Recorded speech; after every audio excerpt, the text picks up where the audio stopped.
Hello and good morning, Pinelands. Thank you so much for all of you joining today. There are so many people. This morning has been a great example for me about, having to be adaptable in the face of teaching with technology because there were more people than we anticipated, and we had to do a little bit of a pivot. So right now I am talking to some people on Google Meet. I'm talking to some people on YouTube.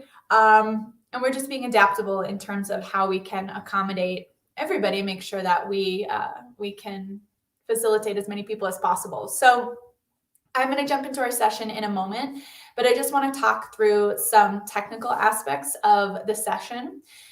If you are in the Google Meet, you should look up in the top right-hand side of your screen and you should see a little chat bubble. That chat bubble will bring out the chat box, and that's where you can ask questions during the session. For those of you in YouTube, and I see a lot of people have already started responding and introducing themselves, you should look on the right-hand side of your screen and you'll see a kind of chat box as well on the right-hand side of your screen. That's where you can answer questions. Again, very big session, so chances are, if everybody's asking a lot of questions, we won't be able to answer all of them, but we will do our best to look for those similar themes and answer as many as we possibly can. I have a moderator here with me today, Sam, who's going to be reading and monitoring all the chat, and then he'll be able to unmute his microphone and ask me those questions that come up through the session. So if you are in Google Meet, just make sure your microphones stay muted, your cameras can be on or off, and then obviously if you're watching live on the YouTube screen, no camera, no microphone for you, so you can really sit back and relax. I'm going to bring Sam onto my YouTube stream and just let him unmute and introduce himself really quickly. My name's Sam. I'm here to moderate the chat. So, sorry, I'm getting feedback too. So we're all dealing with the same problems.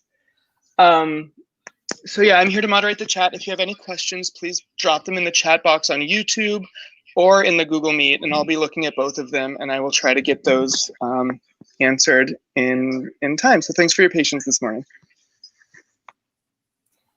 Thank you, Sam.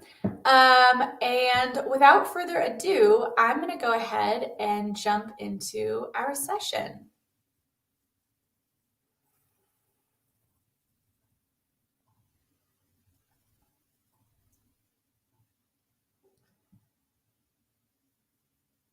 So welcome to our session today on engaging synchronous lessons with Pear Deck. We have just a little under 2 hours today, so we have quite a bit of time in our session. And it will be a hands-on session, meaning I'm going to be asking you to do some activities and some creation as we go. Now, typically, if we were all in a Zoom or Google Meet together, I could more easily drop links for you in the chat box for you to click. On YouTube, they've restricted any live links being in their comment section.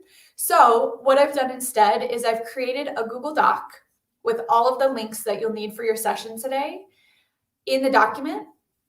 What I'm going to ask you to do is pull that document up in a new tab in your browser so that you can click back and forth between the screen you're in now watching the session and the document where you'll have your links. What I've given you on the screen here is a bit.ly link. This is just, it's basically a link shortcut to make it a little bit easier to find the URL or the address that you're trying to go to, because a lot of times those URLs are like XY4296543222222, right? And they're really a lot to remember and type in. So I've shortened the link for you, and all you'll need to do is go to a new tab, type in the word bit.ly, and then a /Pinelands 10/12/20 is today's date. I'm going to go ahead and demonstrate right now how you would do this. So from the tab you're in now, whether that's YouTube or Google Meet, you'll go up into your browser. To the far right-hand corner, you should see a plus sign for a new tab. And then again, up here in my URL bar, I'm just going to type bit.ly /, it's the same one as the question mark, /Pinelands, all lowercase, 10/12/20. And then you'll see this document opens up in a new tab.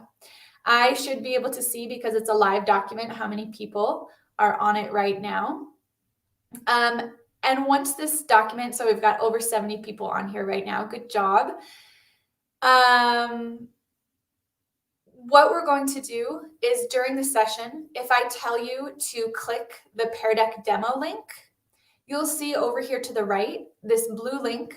All you'll have to do is click, and right below it, the website will open up. So all you have to do is click down here, and then this will open up in a new tab for you. So hopefully this is a simple way for us to all be able to get where we need to go online. I'll always demonstrate before I ask you to go somewhere how to navigate back to this document and onto the resource. You'll also notice at the bottom, I have these end of session links, meaning you'll have a link to my slides, and I have a lot of different resources and information in my slide deck. So that will be there. I'll also be embedding the video of today's session into the slide deck. So all the resources will be in one place. You'll have a link to an evaluation, a link to my book, and different ways to contact me. So if your questions don't get answered in the session today, you have a couple different ways where you can reach out and I can answer questions later. Alrighty.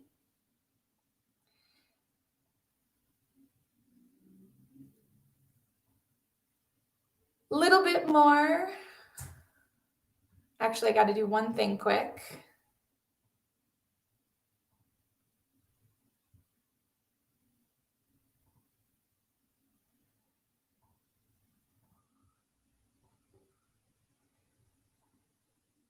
A little bit more about me. My name, again, is Emma Pass. You can find me on Twitter at Emma B. Pass. If you're on Twitter, it's a really amazing place for educators who are always sharing lots of great ideas and support. It's also where I'm really easy to access in terms of answering questions, because I tend to like to scroll through Twitter a little bit more than I like to check my email.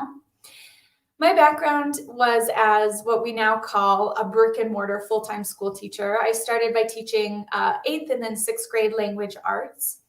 And it was during those years that I really started to get interested in teaching with technology, particularly in saving me time and differentiating for my students. From those experiences, I started working full-time as an educational technology consultant. I'm a Google certified educator, trainer, and innovator.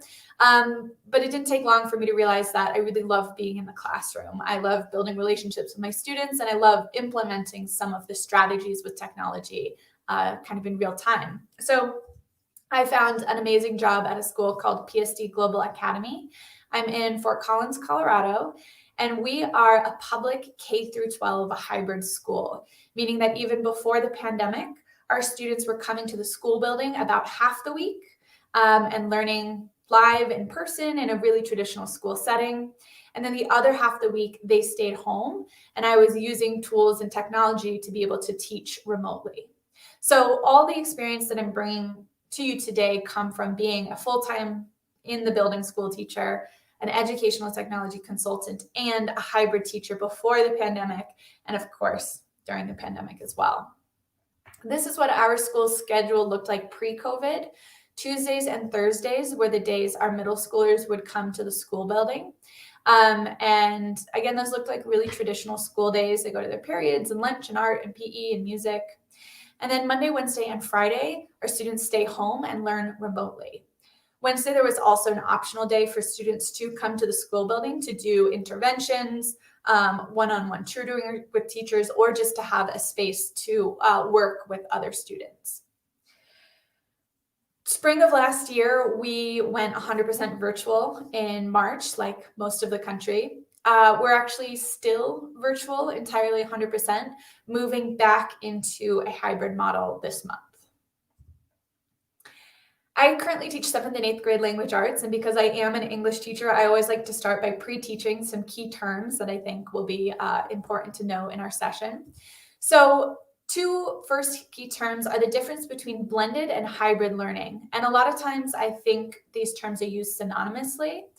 But there's really a key difference. Blended learning, we're referring to the tools that we're using to teach. So a blend of traditional tools like books and paper and our whiteboards with our technology tools, our computers and our educational websites. Whereas hybrid learning refers to the place learning is happening, a hybrid of being in a school building and remote online. Part of the reason why I like to bring this up is to remind you that everything I talk about today is really a blended learning strategy. So even though we might be using these in remote learning environments or hybrid learning environments this year, there's strategies that we can take with us when we go back to full-time teaching as well.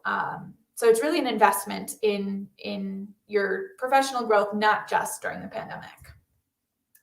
The other two key terms I think you probably know by now because they're really kind of hot topics in education are synchronous and asynchronous learning. Synchronous being the teaching and learning that happens together simultaneously, and that could be live in person, right? That's what we do when we teach in the classroom. Or it could be over Google Meet, or in the case of today, it's over YouTube, right? Anything that's happening at the same time. Whereas asynchronous learning is that pre-built or pre-recorded lesson that students are going to be accessing at different times, working through at their own pace. So if you happen to be watching this video back later, that would be an example of asynchronous learning. There's a great video linked in my slide decks by a teacher named John Spencer, where he really articulates the difference between synchronous and asynchronous and how they're used. So if you're using these terms with students and parents, this is a great video to share with them just to make sure everybody is kind of using common language. Okay, before we jump into kind of the nuts and bolts of our session today, I want to start by mentioning the different ways that you might deliver instruction in a hybrid environment. Now, a lot of schools and districts are working in different models right now. So some of us are entirely remote. Some of us are entirely back in person in small groups and with physical distancing. And a lot of people are in a hybrid model that is designed to limit class sizes. So student groups split into A, B groups, and they're alternating days or even full weeks when they're in campus. When we look at a hybrid model where we have students split into two groups working in two different places, there are a couple different ways that we can think about delivering instruction to those students. Starting with what I call alternating instruction, meaning the students who are in the school building with you receive a synchronous lesson, right? You're teaching and working on activities live in person. Whereas the students who are at home are working on a separate asynchronous lesson that has already been pre-built for them. Then those students switch lessons when they alternate days on campus. This is a little example of what an alternating instruction schedule might look like. So the colors are coordinated with different lesson plans. If we just look at the first part, the Monday, Tuesday for groups A and B, Group A, if they're at home, they're working on an asynchronous lesson. Maybe it's an ongoing project or they're reviewing material from the previous week, whereas Group B is in the school building doing new material in a synchronous lesson with you. If those groups then switch the next day, they just switch lessons. So Group A is doing the synchronous lesson, Group B is doing the asynchronous lesson, and so on and so forth through the week. One reason why I wanted to color code this is to emphasize that you are not planning more lessons in this model. You are still planning 5 lessons per week. We're just having students complete those lessons on different days of the week. Alternating instruction, once you sort of wrap your mind around how to schedule different lessons, is probably the simplest approach in terms of technicality, and especially in terms of your equipment and your material. However, most schools that I teach to and train with are doing something called coordinated instruction, meaning the students who are in the school building are receiving a synchronous lesson, and you're also live streaming to the students who are at home. So they're all getting the same synchronous lesson at the same time, regardless of where they are in space. A couple of tips I have if you are doing coordinated instruction. First have to do with the tools that you're using. Over on the left, we have a camera docking station. This one is a little bit fancy and I don't think it's necessary, but it's kind of neat to know about. The one that you have here is called Swivel, and there are different models of the same type of tool. I've heard Swivel is a little bit more expensive than some of the others, but what it does is it docks in the center of your room, and you wear a monitor so that as you move around the room, the docking station will move so that you stay on camera the entire time. It looks and acts a little bit like a Roomba, like a robot vacuum, right? Just kind of moving side to side so that if you are moving around the room, as we typically do when we teach, the students at home still feel that connection with you and they don't feel so much like islands if you move away from the camera screen. However, if I were to choose between the two tools we see here, I would choose the one on the right. This is a wireless microphone. I actually have one that I use to teach coordinated synchronous instruction with my students. And what it allows you to do is it can plug into your audio jack and then you attach the microphone to your shirt so that, again, if you need to walk around the room helping students, you can still be talking to the students who are at home, giving them instruction so that, again, they don't feel so disconnected. The other nice thing about this is that if you need to move back to write on a whiteboard or to demonstrate something, again, the students are still connected to you through audio because your computer audio doesn't have an enormous range. So of the two, the microphone is definitely the tool I would suggest. I'm going to talk just a little bit more about the technicality of doing this coordinated instruction, and then I'll pause and check in with Sam to see if we had any questions. So when we talk about using these tools, let's look about how we might set up a classroom for this environment. In this model, I suggest having all of your students on Google Meet or on Zoom or Microsoft Teams, whatever your video conferencing software is that you use, regardless of if they're sitting in the classroom or if they're sitting at home. This is the most equitable way to teach in a hybrid coordinated instruction model because all of your students will be seeing the same things on their screen. They'll have the same access to materials that you put in the chat box for them. They'll have the same communication methods through their microphones or through the chat box. And you'll get a more cohesive lesson because all of your students are connected in the same way. Sometimes bandwidth can be an issue for the students in the room. In that case, you could suggest they turn their cameras off, which saves a little bit of bandwidth, and avoid playing videos on the Zoom call. So as this is set up, you can see the students are 6 feet apart in their desks. They're on their computers. They're on Zoom or Google Meet. As a teacher, you're standing at the front of the room. You are looking at your students remotely on your computer screen, and you can also, see beyond your computer screen to the students sitting up in the classroom with you. On the projector at the front of the room, I suggest projecting the Zoom or Google Meet in that grid view format so that the students at home are also sort of in the room with you. You can kind of see everybody's face at the same time. I would also recommend using a phone or a tablet or any other mobile device so that when you do walk around the room, you can still see the chat box and you can still be connected to those remote students. You don't have to walk away from them just because your computer is stationary at the front of the room. Teeny bit more about these devices and how I would use each. On the far left, again, the projector, I would just use to project the students' images from Zoom so that we get this sense that we're all in the room together.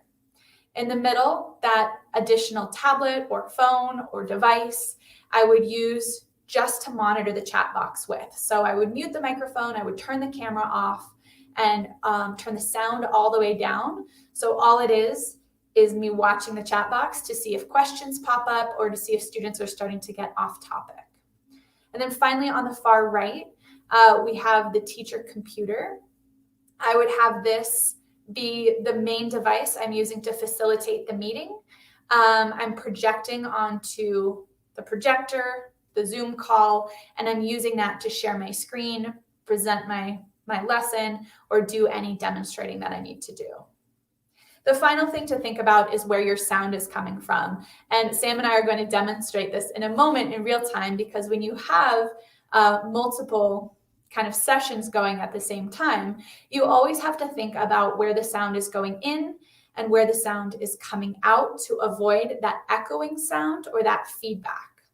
So if you're trying to have students have a conversation where you have multiple students in a meeting in the room as well as your students at home, you really have to make sure that sound is only going in one way and only coming out one way. So for the most part, you as the teacher will be unmuted, talking, and all your other students will be on mute.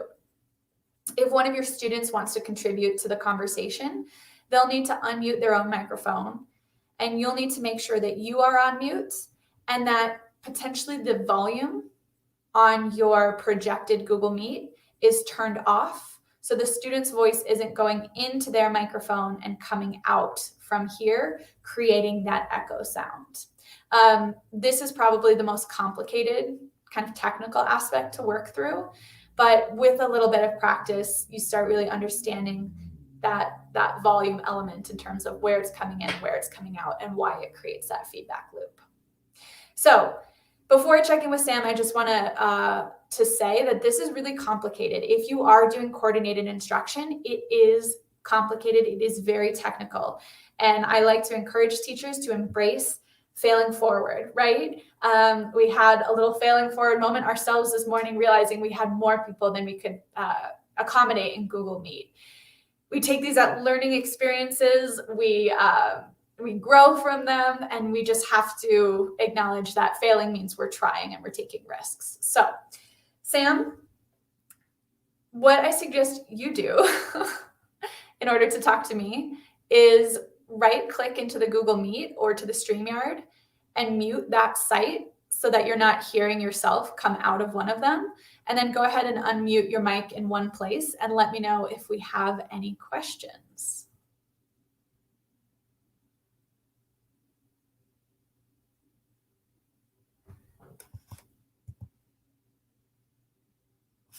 Oh.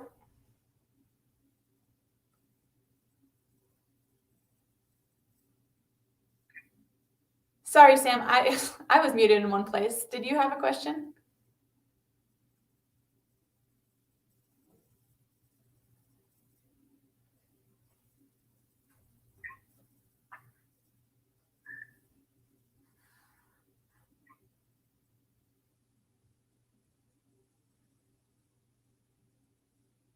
Uh-oh.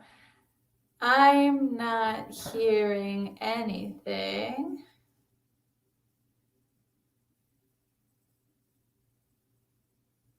So while we continue to work on those technical, oh, hold on. Maybe that's it. Hey. I do have some questions. Yes, okay, I can hear you now. What have we got?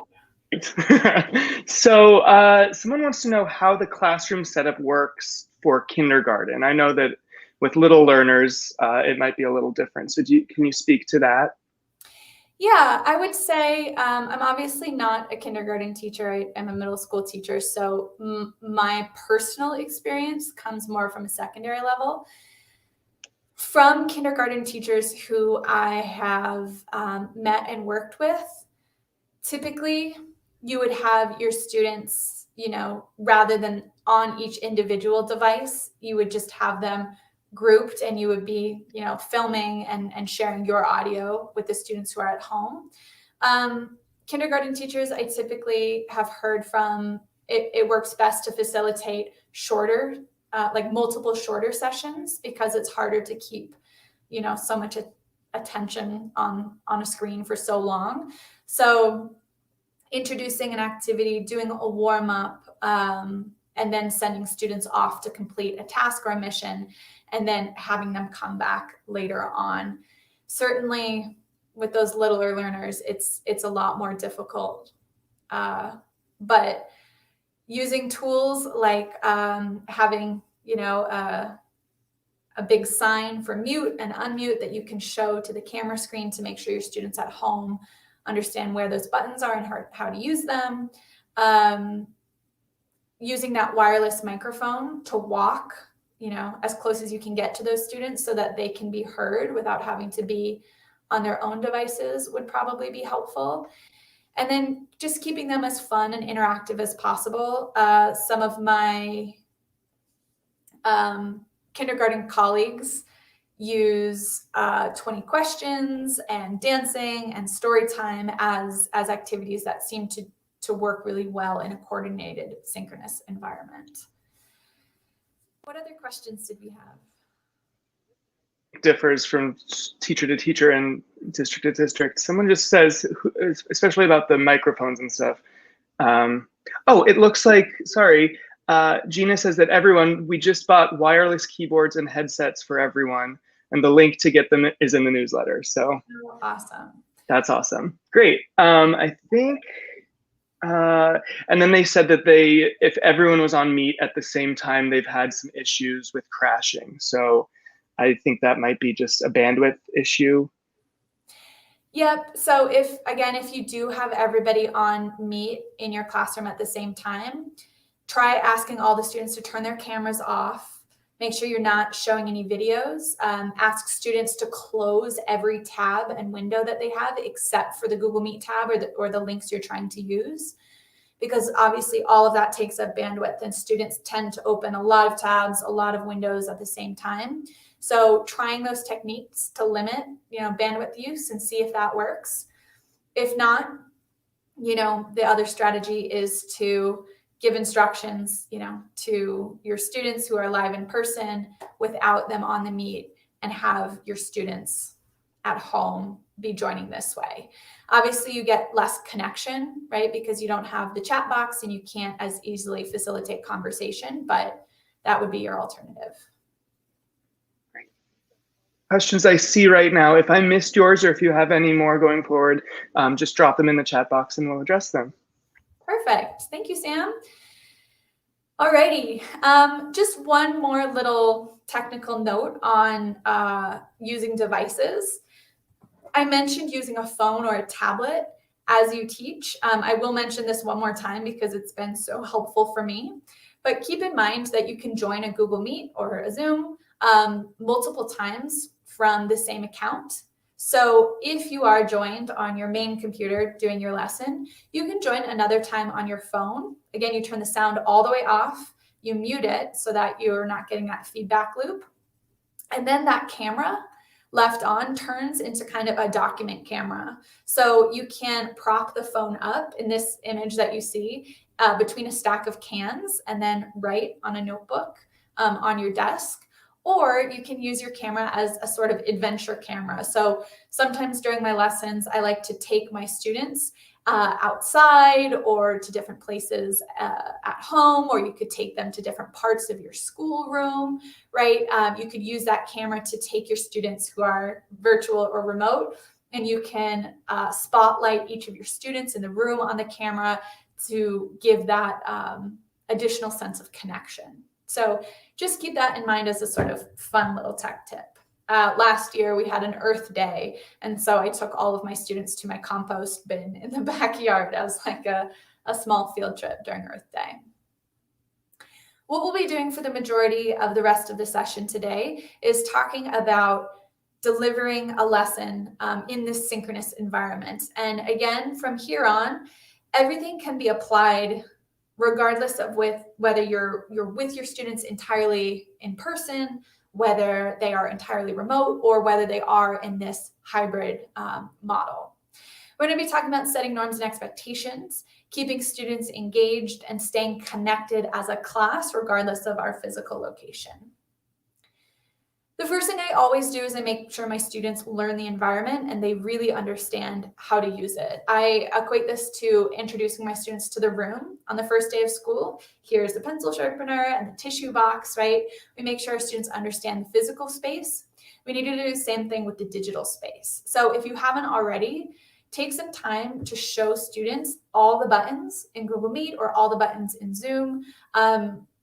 have them understand what they can and should not use, and the appropriate behaviors on that platform. These are just a couple slides on different key features. Feel free to kind of go back and use these as a teaching tool if you'd like. Really important ones are the mute button, of course, to stay muted during the lesson, the present tab, one so that they know not to present while I'm presenting, but they also know how to find that button if I'm asking them to share. The record feature for me so that I remember to record my lessons at the start of every class, and then the chat feature where we're doing our primary communication. I just want to let you know for Google Meet, the different presentation options. So when you click that present now button, you have the option to present your entire screen, meaning everything that you're seeing, they're seeing. One window, which will allow you to kind of pull up anything private if you're kind of monitoring student behavior, if you're looking at their work on the back end. Students wouldn't be able to see that. They're only seeing the one presentation window that you've selected. And then finally, Chrome tabs are for video and audio and animation. So if you have a video that you want to show to your class and the bandwidth seems to be working well, just make sure you're sharing it from that tab feature, and the internal audio and video will play, again, avoiding that echo sound of going out your speakers and back into your microphone.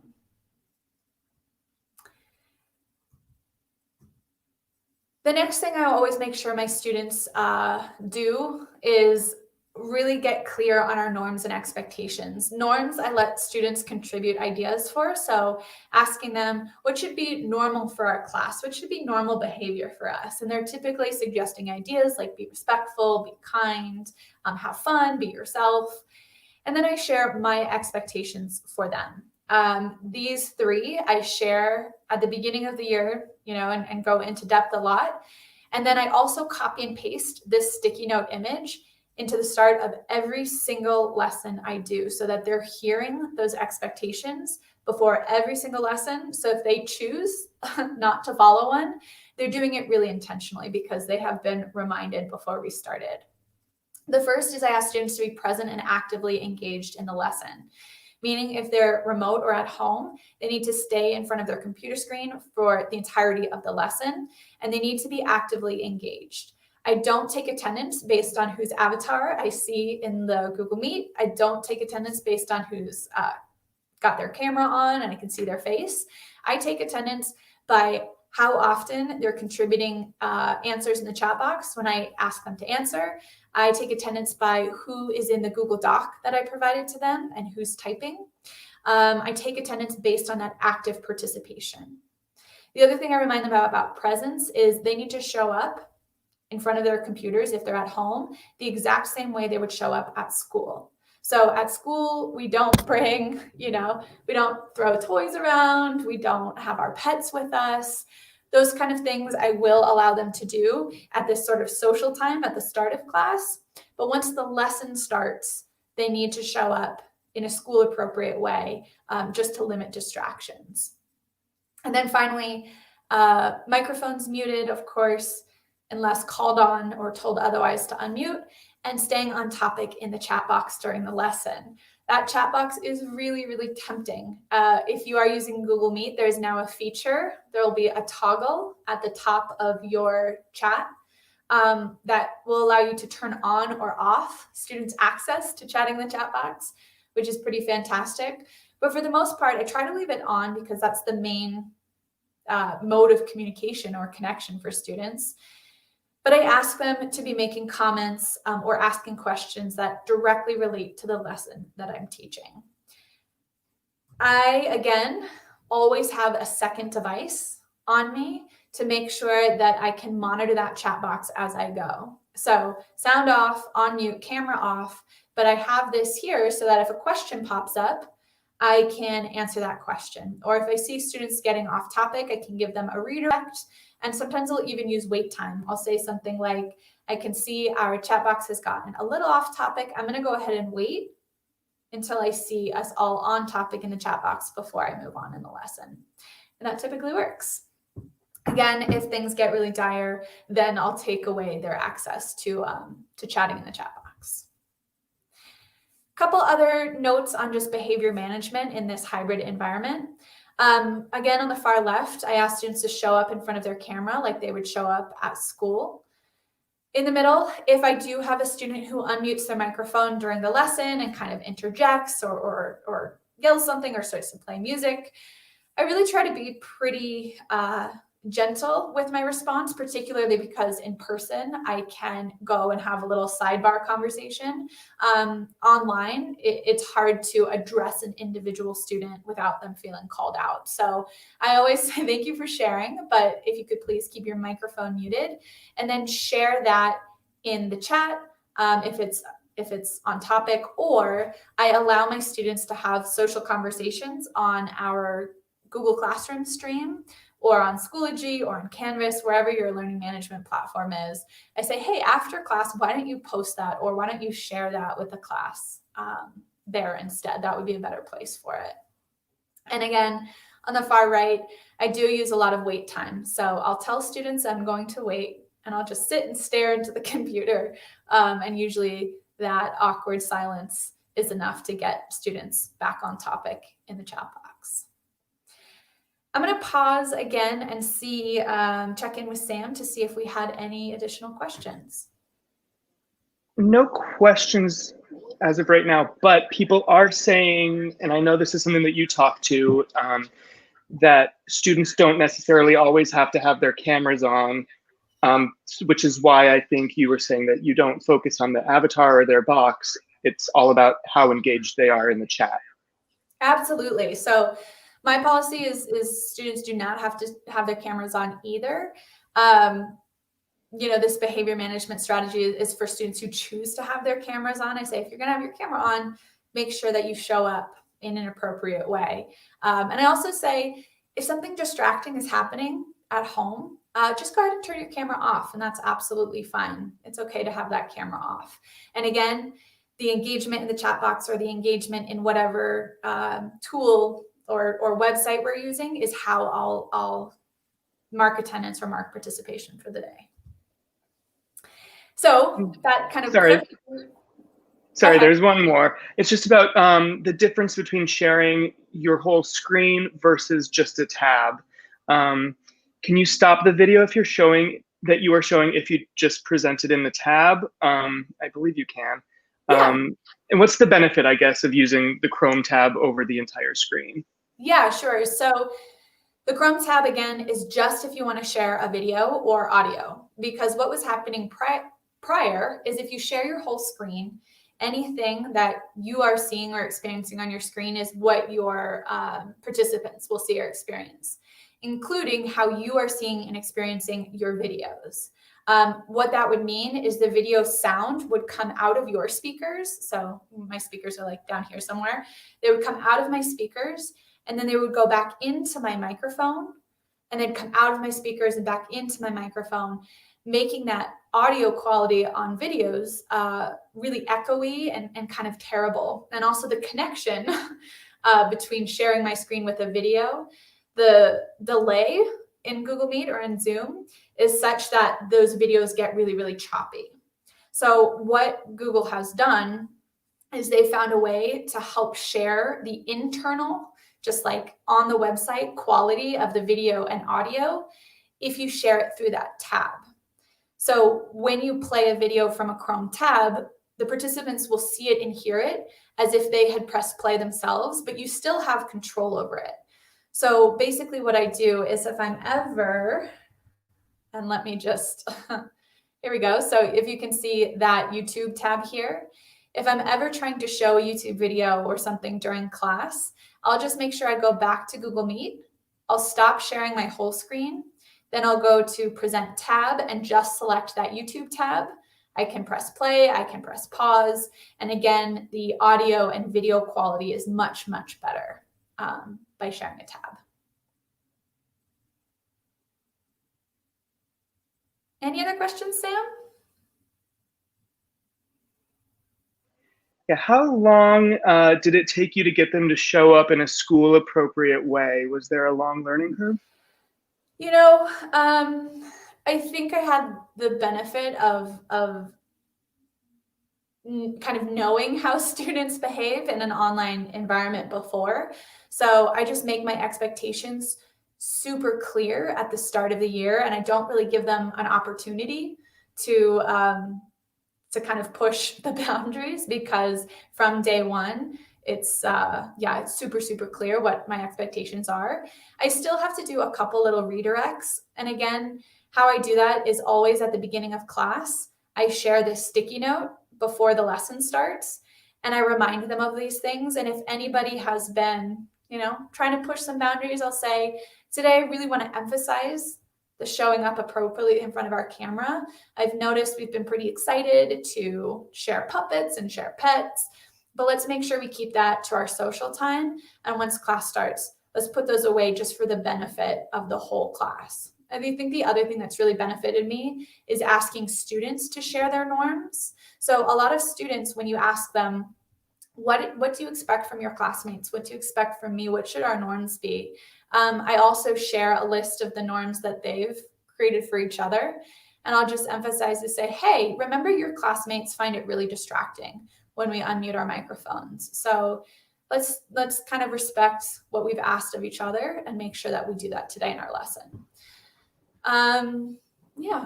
So hopefully that helps. Or questions, if I missed, just pop them again. Oh, what is the size of the presenter's computer monitor, just as a practical question?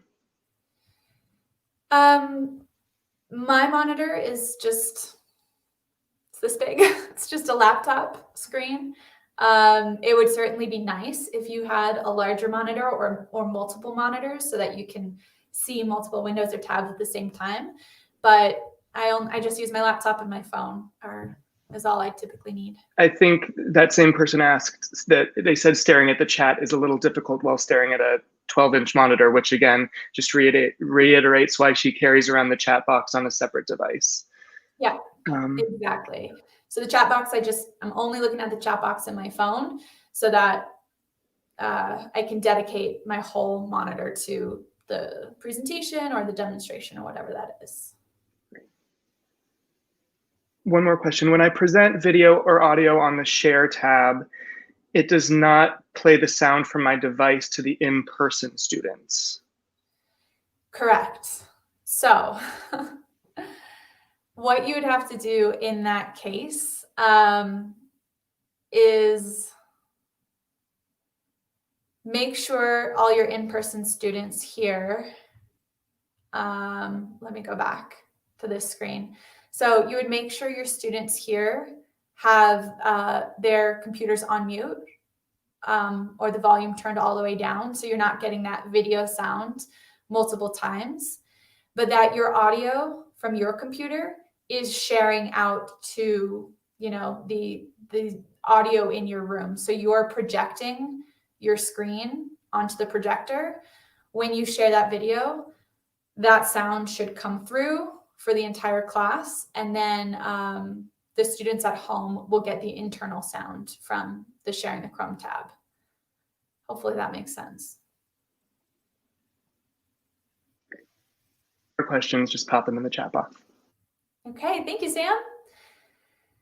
So one of those questions kind of was leading me directly into this next piece where I was just mentioning how, again, you don't need to have your camera on for me to understand that you're actively engaging in the lesson, particularly from home. So a couple of different ways that I ask them to respond in the chat box to me when they show up to class to start. They always type here in the chat box, just kind of as a best practice to say hello, to state their presence.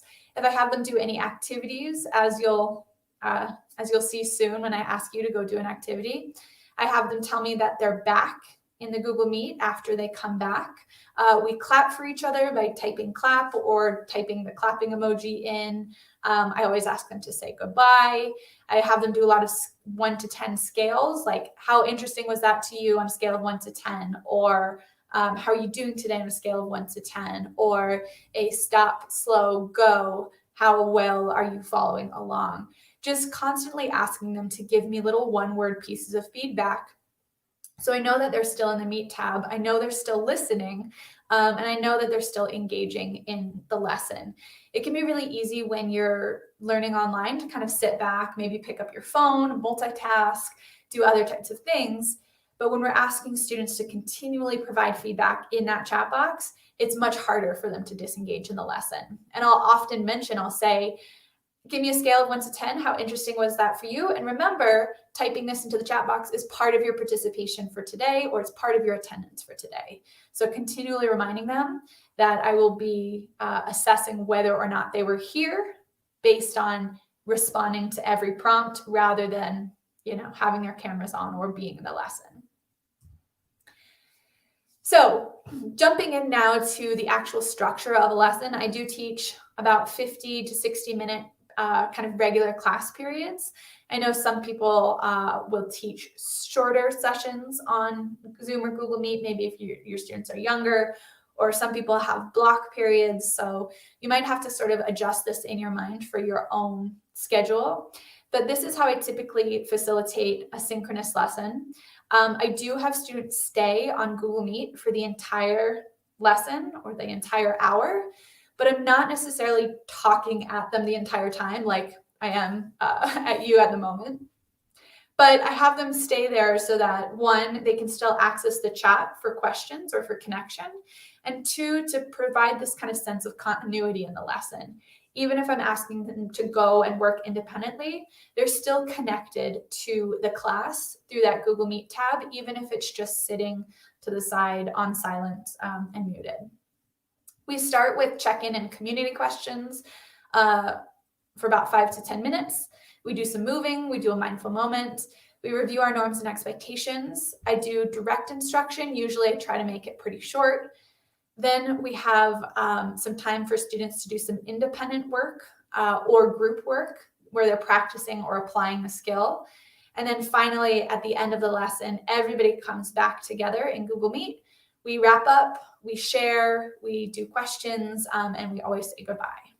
So I'll now go through kind of each of these in pieces, spending a little bit more time on that direct instruction piece. And that's where I'll have you do some hands-on work for me. So starting with that community question, I always ask my students to do, how are you doing today, on a scale of 1 to 10. So go ahead right now and put your number 1 through 10 in the chat box. How are you feeling today? And then I always ask them a community question. So this is oftentimes like an icebreaker question or a get to know you question. My question for all of you today is coffee or tea? What is your caffeinated or warm beverage of choice? Coffee or tea in the chat box. Typically, if we have more time, I'll go through the list of my students and I'll let them unmute their microphones and share their answers out loud, or they always have the option to put their answer in the chat box and I'll narrate it for them. If we're short on time, like obviously a big group of us today, I'll just have everybody put their answers in the chat box and I'll read the responses as they come in. So I'll say, it looks like a lot of people are doing pretty well. I see a lot of coffees, a couple teas, and just try to make it sort of an engaging experience for students. This time is also the time for students to talk about whatever they want in the chat box. I won't ever disallow it unless it's not school appropriate. This is also the time where they can show us things on their computer screen and we can just sort of connect as a community.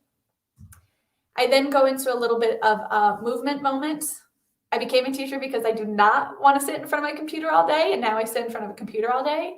So I know students feel the same, which is why we always move in every lesson. Sometimes it's a really simple stretch. Sometimes I give them a challenge, like go touch 3 different walls in your house and they have to all be in different rooms. Or go grab a spoon from your kitchen and come back to the camera and show me your spoon. Just something to get them out of their chairs and kind of get the blood moving to their brains a little bit. If you do teach those younger students, Go Noodle and Super Movers are great movement-based videos. They're both free or have free videos. You can, again, share your Chrome tab and have the whole class follow along in a stretch or an exercise or a dance. There are also a bunch of great GIFs online. If you just search movement GIF on Google, you'll find a lot of cool stuff. I think in this case, I searched donut movement GIF, or sometimes I search cat movement GIF.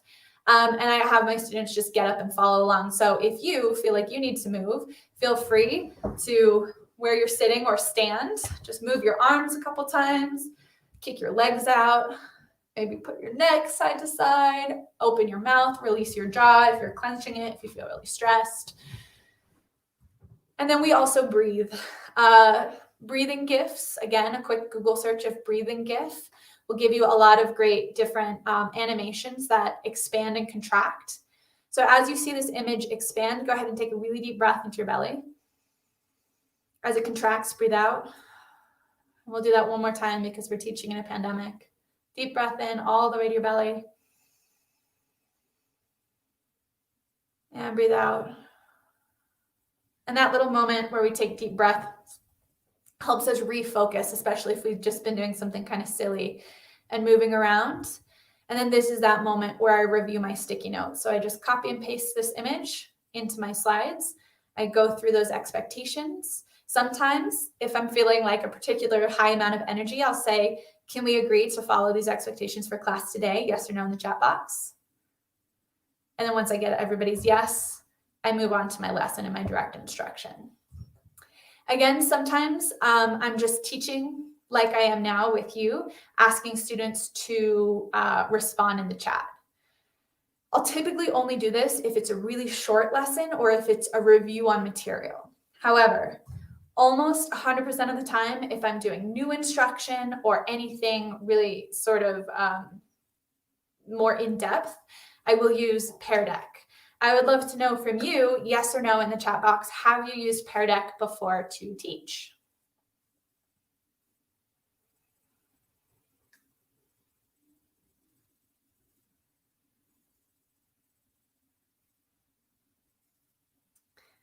And for those of you who maybe have used it before, you'll just get a little bit more of experience of what this likes from a student's point of view and hopefully learn some new tricks. For those of you who it's new for, this is going to be the really hands-on portion of our session today.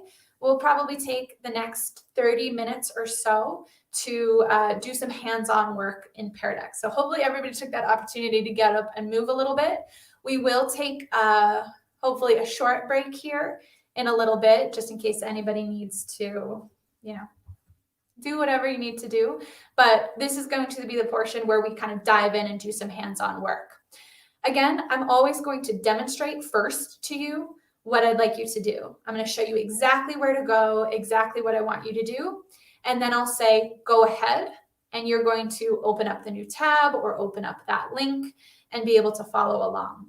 So the first thing we're going to do, I'm going to go ahead and exit out of my presentation. I'm also going to make my mouse bigger. I'm on a Chromebook and I have accessibility settings, one of which is a large mouse, which I think is just a little bit easier to follow along to. I also have an extension that I'll mention later up here, which would allow me to change my mouse size or into kind of different fun images. But hopefully this mouse is big enough for you now to see my screen and do some following along. From the session document that I gave you earlier, and I will give you the link to it again one more time if you need it. From that session document, if you scroll to the top, you should see a Pear Deck join link. The very top one where it says Pear Deck demo join, Pear Deck join link. When you click that, again, a text box will appear below, and you'll see you can click into that link, and it will take you into a Pear Deck student session. Again, this is going to be for you to get the experience of doing a lesson from the student's point of view in Pear Deck. You can stay in this Pear Deck tab throughout the session. You don't have to come back to YouTube or to Google Meet until I tell you that, that we're done and we're ready to move on. You can just stay in Pear Deck the entire time. It'll start by asking you how you're feeling today. You just go ahead and click that button, and then it's going to tell you that you are in the Pear Deck demo, and you'll just wait here until I see that everybody is logged on. Now, Pear Deck says that there's no limit to how many people can join, but certainly the more people we have, the greater chance for technical difficulty. Keep refreshing your screen if you're having any technical difficulty. If it's really not working, you can just come back to Google Meet or to StreamYard and watch my screen, because I'll be demonstrating sort of how it works on my screen. For those of you who feel comfortable and have the session doc, go ahead and join your Pear Deck session. Again, that's Pear Deck Demo Join.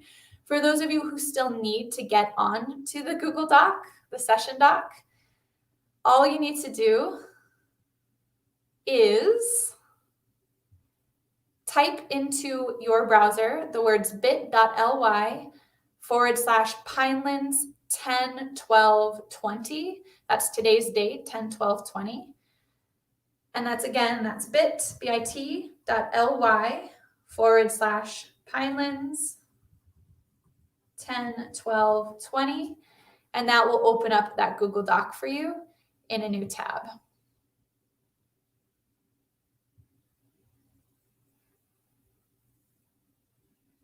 Sam, while people get joined, were there any questions that I could answer now?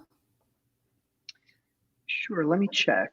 Oh, there was one question that was asking, can the chat box from Google Meet, can that transcript be saved? And I answered in the chat box, but just for anyone who didn't see my answer, I know the answer is yes, that when you download the recording of the Google Meet, it also offers the opportunity to save a transcript. Yeah. And then for live lesson streaming, it is very difficult to keep the students who do not have permission to publish from being on screen. Can you address that at all? Wait, can you read that to me one more time? So Sure. For live lesson streaming, it's very difficult to keep the students who do not have permission to publish from being on screen. I guess maybe privacy. Oh, okay. Yeah. So I guess, I mean, the answer would be just work around it since they don't want to share their videos.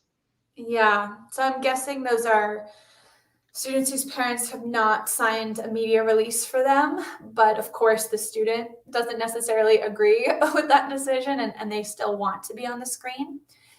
The one thing I would say in that respect is if you are recording your sessions, which I highly recommend doing, start recording after you do the social time. And once you've already started sharing your screen, once you are out of the Google Meet and you're sharing your screen, et cetera, the only person who will show up is the person talking. Chances are that person is going to be you when you're doing the direct instruction. So you can just decide to record the direct instruction piece where it will be your video, your screen. And even though the students might be on with their cameras on, if they're not speaking, they will not show up in the recording. So you can still record the direct instruction piece without your student showing up. Great. I think that's, I know a lot of people are just wondering if they're doing it right now that they're at the Pear Deck screen. So I think everyone's ready to go on to the next step in Pear Deck. And again, if you couldn't get in, try refreshing it, and if not, just come back to the Google Meet and follow along here, or the YouTube. Sorry. So I'm going to go ahead and start Pear Deck. And as you can see, I am going to be the one controlling the pace of our lesson. So I've just moved us on to the first little interactive activity. In this case, Pear Deck, we're just doing some get to know you. So I would love to know what the first CD, tape, or record you ever bought was. This question, of course, will date you a little bit. So if you'd like to make up your answer, feel free. I don't mind if you lie. Of course, I wouldn't tell students to lie, but you can lie. And I can see some of our responses are Britney Spears, which is also my answer. We've got some millennials. We have Journey. We have Les Mis. A couple people don't remember, and that's okay. Mariah Carey. We have an 8-track, which is such a good answer. I need to add 8-track to this question. Oh my gosh, I didn't even think about that. Obviously, it was born in 1990. Backstreet Boys, Spice Girls, Rolling Stones. That is a very cool answer. Duran Duran, some 80s babies. For those of you wondering what's happening right now, number one, you do not have to submit an answer. After we finish our Pear Deck session, I'll show you exactly how and what I'm seeing in the back end, but I'm seeing as you type in live and real time. So I'm able to respond to those answers and get a quick sense of where we all are in this session. Go ahead and take about 5 more seconds to answer. We have some Ace of Base, some Led Zeppelin, some Hall & Oates, some Uptown Girls, very cool. We've got some Thrillers. Fantastic. Last 2, 1. And now you might notice that I've locked your screens. And it's just being a teeny bit laggy. But I can lock your screens in order to maybe give you additional direction, maybe to just kind of recapture your attention. So one thing I might do in this case, if you were my students, I might say, I'm getting a lot of great responses, but I need everybody to answer in complete sentences. And then I could unlock and have you continue. But instead, in interest of time, we're going to move on and look at a multiple choice question or a poll type question in Pear Deck. This is a would you rather. Give up all drinks except for water, and that would include our tea and our coffee that we talked about earlier, or give up all hot food. You can still eat cold foods or room temperature foods, but that would include our pizzas and our pastas. There's still some good cold food sandwiches, cereal. I'm trying to think of cold foods. Take about 5 more seconds to decide. 3, 2, and 1. On this next slide, you'll see a map, and you should see 2 icons on your screen. The first is a flag. I'd like you to drag that blue flag to where on the map you were born. But because I know the place we were born isn't always the place that we connect with the most, so I'd like you to take the orange heart and drag it to wherever in the world your heart is. And that could be the place you live now. It could be a place you have family, a place you love to travel. Go ahead and take a few more seconds to show me where you were born and where your heart is. Again, you And should we're getting a lot of questions because I think a lot of people are confused that I think you said this, but just to reiterate, it is live. So whatever answers you put in, you don't have to click submit or anything. So as you're typing in or as you're moving stuff around, you don't have to click submit. The teacher will see it live happening as the students do it. Good, thank you, Sam.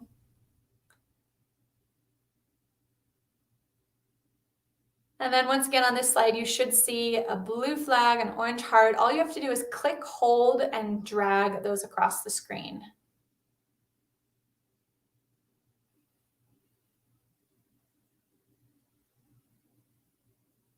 Last 3, 2,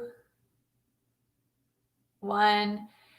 The very last thing we'll do in this very short student demo of Pear Deck is I'm going to have you express yourself in any way you want. I do this at the end of all my Pear Deck sessions, regardless of if they're with students or teachers, because I want Pear Deck to feel fun, especially for my students. So typically in a lesson like this, that short answer section would be them, summarizing something. The multiple choice maybe would be a grammar question or vocab question. The map might be, more geography based. Usually I'm doing content instruction. But at the end of every lesson, I want my students to leave with a positive experience. So when I say we're doing Pear Deck, they get excited and they feel like it's going to be fun. So what you have now is a totally blank canvas. You should see that you have drawing tools at the bottom of your screen. And I'm going to give you 1 minute to draw anything you want that you'd like to share with the group. I will share some of these. We have a lot of people to share all of them, but we'll do our best. You can draw your favorite food, a favorite place. You can do abstract art, anything you want for 1 minute.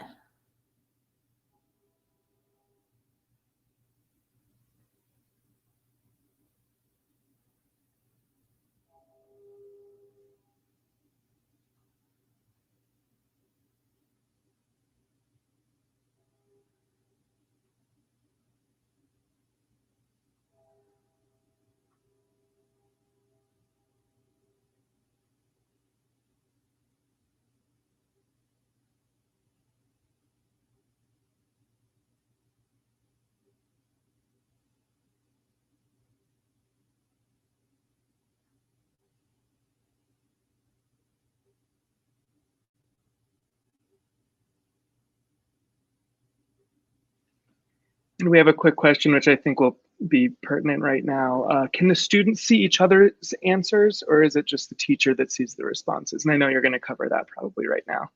Yeah, so yeah, we'll look at this when I have you all come back, but only the teacher can see the student responses unless the teacher decides that they want to share a student response. So all of that is private, kind of in the background. You're getting the student experience right now, so you're only seeing your slide and your obviously your response.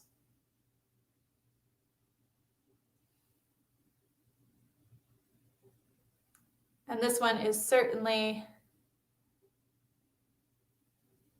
being a little bit glitchy, but it looks like the responses have locked now. So come on back to the Google Meet if you're in Google Meet, or to the YouTube if you're in YouTube, and type "I'm back" into the chat box. So we know that you are back and you are ready to move on.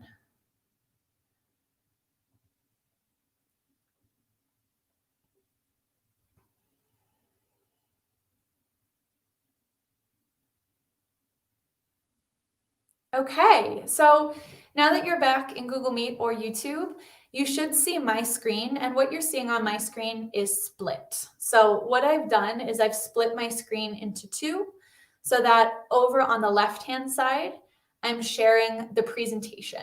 So this might be something that you want to share in a window on Google Meet. Remember that presentation option could allow you to share a window. So you can just share this window with students. This will be all they would see on their Google Meets. And then on the right-hand side, I have pulled up what's called the teacher dashboard in Pear Deck. And what that allows me to do is it allows me to see those responses real and in live time as students respond. So that question came up a couple times, and I want to just show you what this looks like. Again, Pear Deck claims there's no limit to how many people can be on it. It's a teeny bit slower. It's quite a bit slower than it usually is when I'm doing it with 30 students. But what you'll see here is, because we did such a big group, I didn't want to take the time to have everybody log in. I turned off logging in, so each of you are identified by an animal.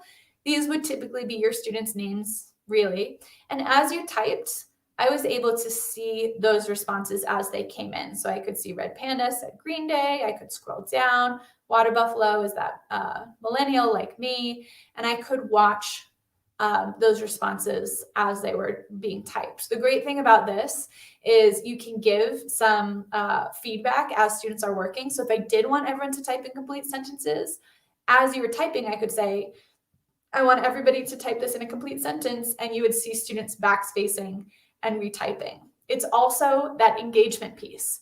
So I can see if a student is still engaged in the lesson because I can see them as they type here.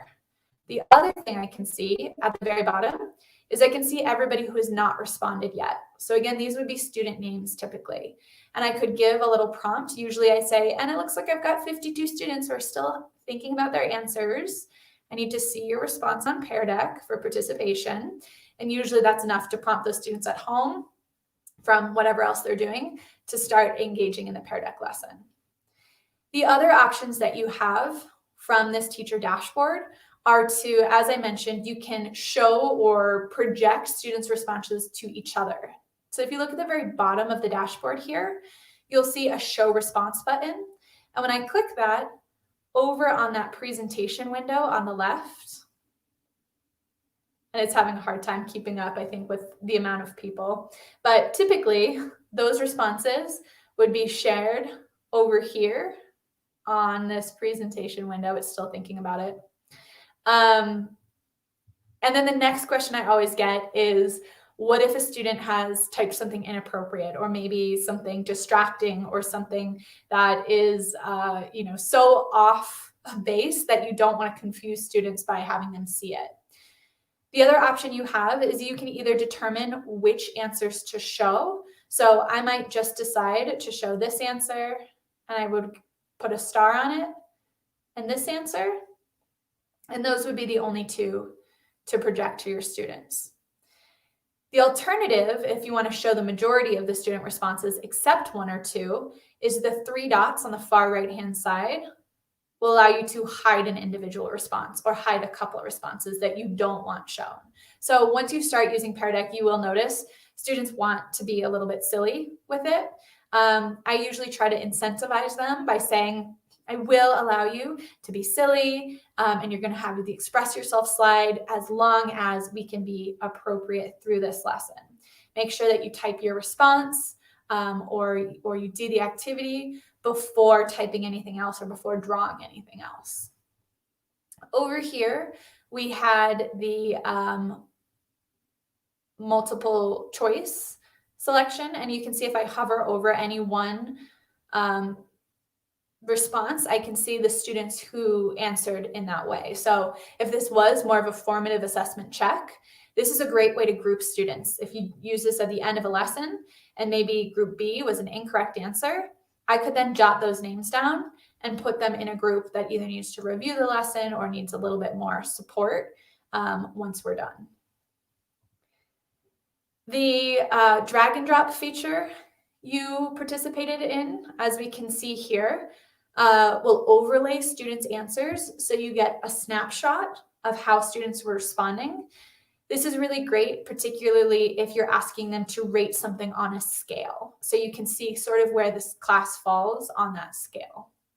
And then finally, we had our Express Yourself screen, and then we had some artwork, a yellow screen, a lot of black dots, right? People just sort of trying out those tools. But typically students will really get into it, draw some nice, abstract art. And those are really fun to project to the rest of the class when you're finished, as sort of a reward for doing well in Pear Deck during that session.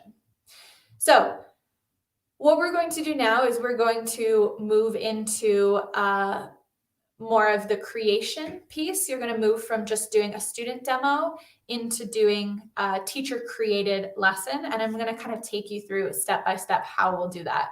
Before we move into that, I'll check in with Sam and see if we had questions.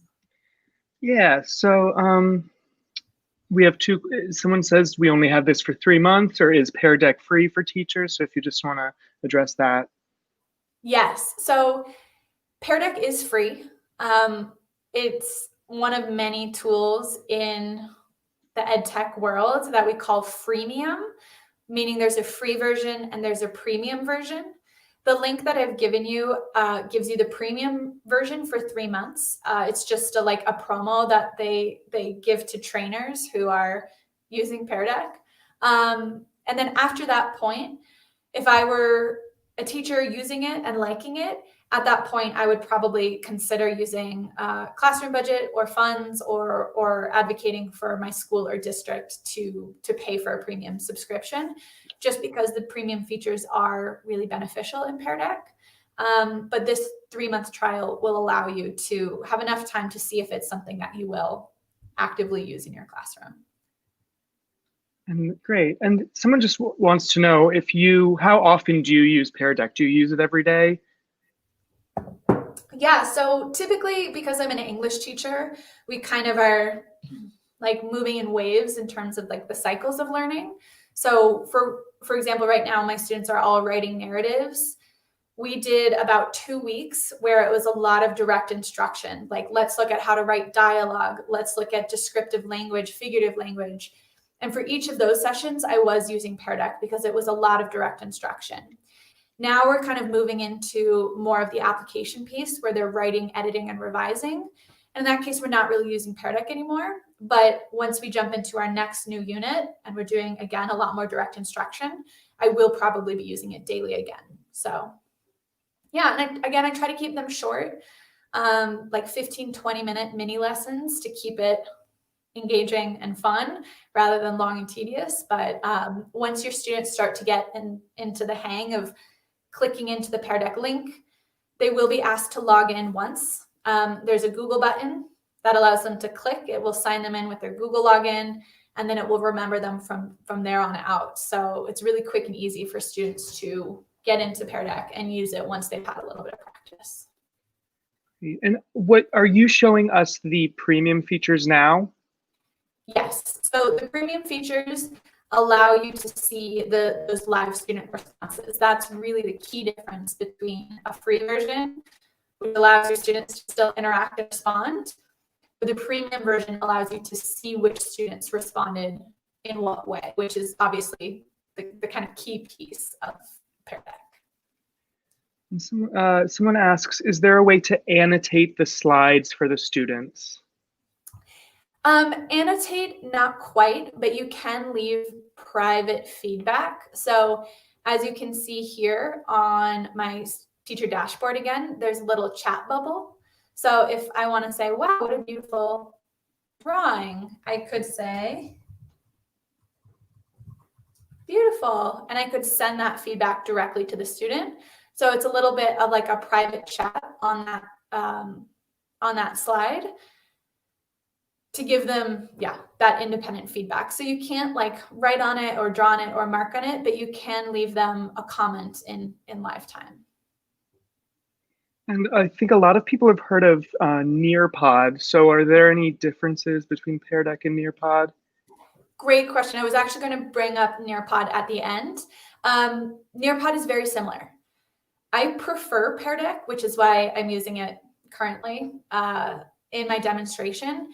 But if Nearpod is a tool that you already use and you're already used to, absolutely does the same thing, right? Students are able to respond to those questions in real time from their devices. Nearpod has some features that Pear Deck doesn't yet.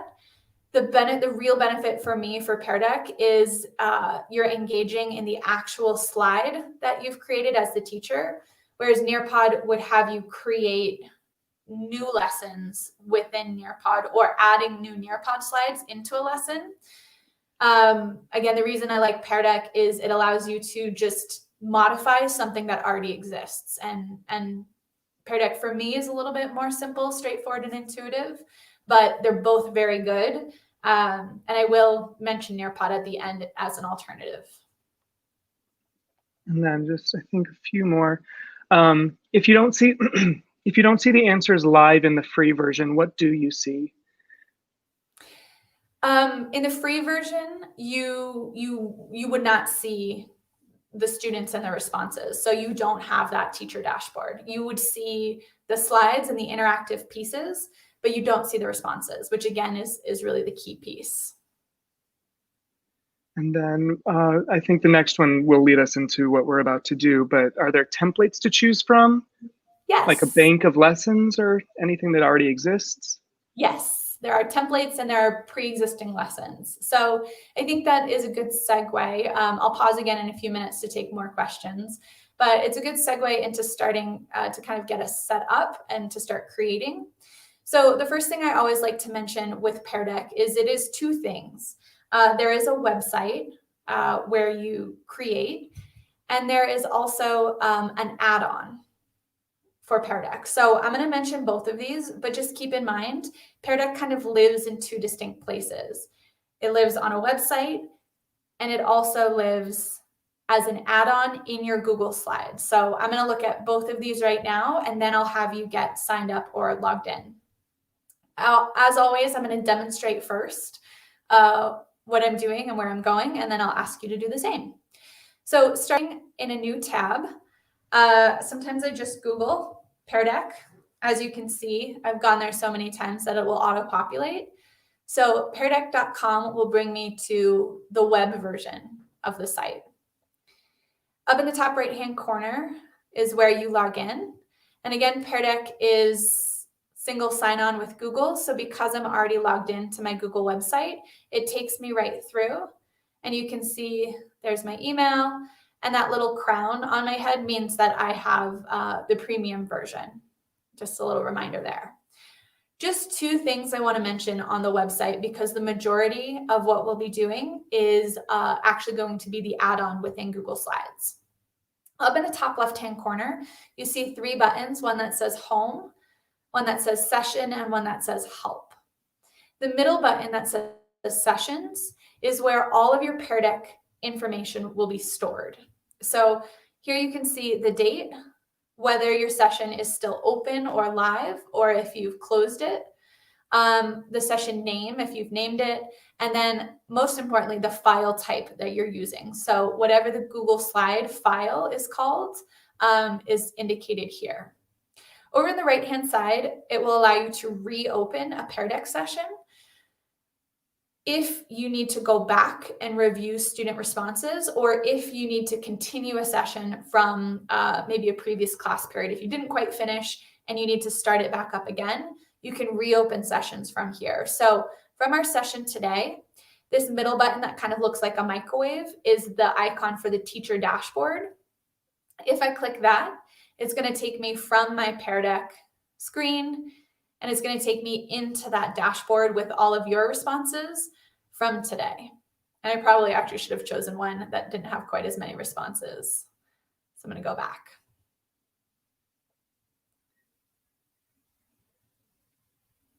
Here we go. I'm going to go back into sessions. I'm going to go into a session from another day. Here we go. Click my little microwave, and this would bring me back into the session. So oftentimes after I do a Pear Deck, I do want to go back in either to grade participation or to look at that student grouping. So if I'm looking for that formative assessment data to see which students might need a little bit more individual attention, for example, on this would you rather slide, I can go back in there and I can see that data afterwards. It will always be saved in the Pear Deck website. So that's one reason why it's important to know about the Pear Deck website, just so that you know exactly where you need to go to view those previous responses. Here we go. So I might go in here and make my student groups for the next lesson based on this information. The other helpful thing to know about the website is this help button directly to the right. It's actually more than just a help website. It's sort of all of their tutorials and their suggestions are in here, and it is really helpful. So there's a whole article about different cool ideas for how you can use Pear Deck. There's a frequently asked questions page, a getting started guide. So the help button is really helpful after today's session if there's still more that you feel like you need support with. Lots and lots of great resources here. And then finally, up in the top right-hand corner, under your account, this is where you'll be able to find your settings. So just a couple to note, the classroom climate setting was that smiley face, middle face and frowny face. That can be turned on or off, but I think it's really helpful to see next to each student name. You'll be able to see how they're feeling. Just helps you understand, if there's students you need to check in with, or if the whole class is a frowny face, maybe you need to do a little bit more social emotional check-in for that day. Google Classroom is linked with Pear Deck, so turning that on allows you to share sessions and links and even feedback directly to Google Classroom after the session is done. And then below that, this document button is called Student Takeaways. This is another feature that I really love about Pear Deck in particular, is if you decide to use this feature, what it will do is it will take all of the students' data from the session and it will put it onto a Google Doc. So it will show the student on the left-hand side the slide, and on the right-hand side, it will show them their answer or their response. So they can use that as notes to study or to review, or you can even turn those into homework assignments, asking students to elaborate or correct responses on or from their Pear Deck session. The final button, you will have this probably turned on, requiring students to log into the session. Again, that will require them to click that Google button. It will take them right through, and you'll be able to actually see their names rather than it assigning an animal to them. This is turned on by default. I just have it off for the sake of simplicity when I'm training. So that's kind of the skidding on the website itself. What we're going to have you do now is get yourself logged in or signed up for Pear Deck. From our Pinelands session doc, you'll see the second link down is that link that will get you into the Pear Deck free trial. It's a really long link. Once you click it, it should take you to Pear Deck, where you'll have the login button in the top right-hand corner. You can log in or sign up with Google, and it will take you through a couple of questions. So it'll ask you what your role is, what school you're at, and then finally, once you get to this page, you'll be able to log in to Pear Deck, and you'll find yourself on the website. Once you're there, feel free to click around some of those features I mentioned, the help page, the settings under your profile, and we'll just give everybody about 5 minutes to get themselves logged in or signed up for Pear Deck, and then we'll move on to the next step. So Sam, go ahead and let me know in the next 3 to 5 minutes when you feel like most people have finished. And you'll let Sam know that by coming back to Google Meet or back to the YouTube and typing "I'm back."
And I see a lot of people asking for the zip code or the to log in, and that is 08087.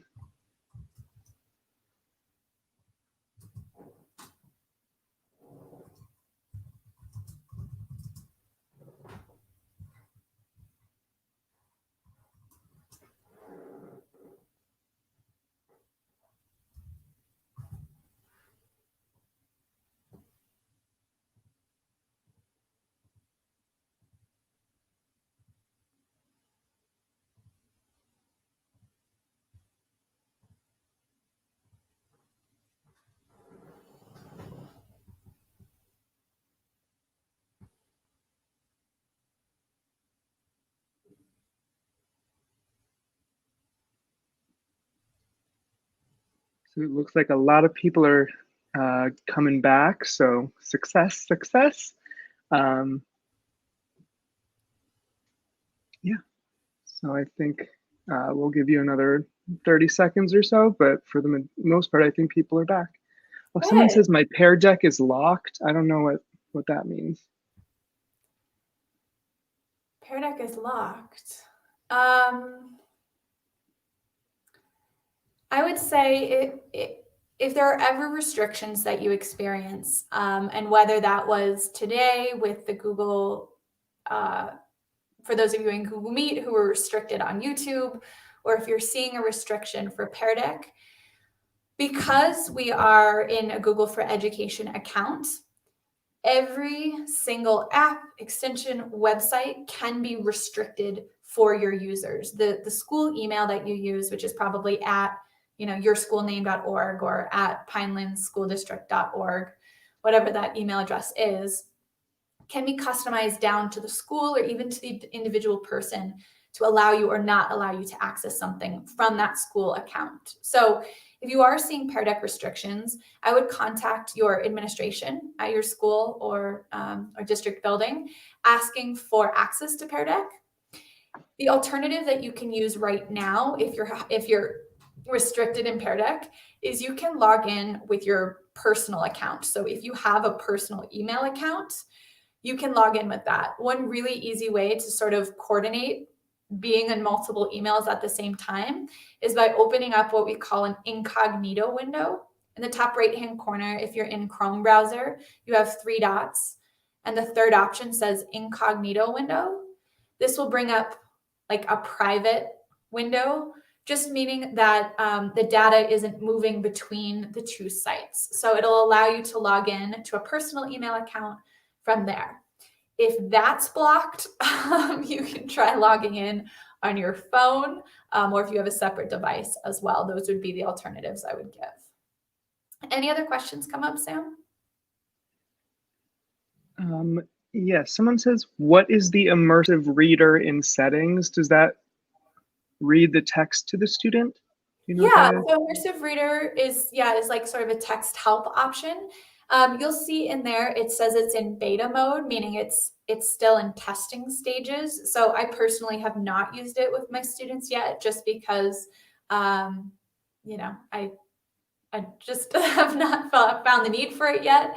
But that's certainly something that you could test as they're working out the kinks. I think we'll see more information about that soon when it moves out of beta mode. All right. So if you did ask a question during all of that, it might be lost in all the backs and stuff. So just pop it back in there again. And if you're having trouble getting on at this point, I would say just come back to the training and watch along as we do it. And then hopefully you can figure out what what's wrong at a later point and figure that out. Great. Thank you, Sam. So the next thing we need to do is use Pear Deck as an add-on. When you're in a Google slide deck, so as you can see, the session that I'm presenting to you today is in Google Slides. With Google Slides, they try to keep it as simple and straightforward as possible. So as you can see at the top here, we just have 2 layers of toolbars, whereas maybe a PowerPoint in Microsoft or Microsoft Word doc has many more layers of options. To accommodate additional features in Google products, they have something called add-ons in those products. And it's just as the name implies, you can add on to what you're doing there in terms of the capability. So I'm going to demonstrate first, and then I'm going to send you off to do this. What you'll do in a moment is you'll open up a new Google slide deck. You'll go to add-ons, and then the second to final option says get add-ons. This will take you into what looks like a little store, like a little Google Marketplace. Pear Deck is usually one of the featured add-ons, especially if you're in education, and it might be near the top. You'll also, again, see Nearpod. So Nearpod is essentially the same product. They both work as an add-on in Google Slides. If you don't see it at the top there, you might have to search for it. So up in our little search bar up here, I can type Pear Deck. And then click into Pear Deck. There'll be a big blue install button right here. Mine is installed, so it says uninstall, but there'll be a big blue install button. You click that, come back into your screen. You might have to refresh. And then when you click add-ons again, you should see Pear Deck and the option to open it. It will open itself in the far right-hand side in a little column. So that's going to be your next step. You're going to open up a Google slide deck, and this could be a new slide deck, or it can be something that you already have in your drive. If you need a shortcut to Google Slides, this is just a really geeky tech tip.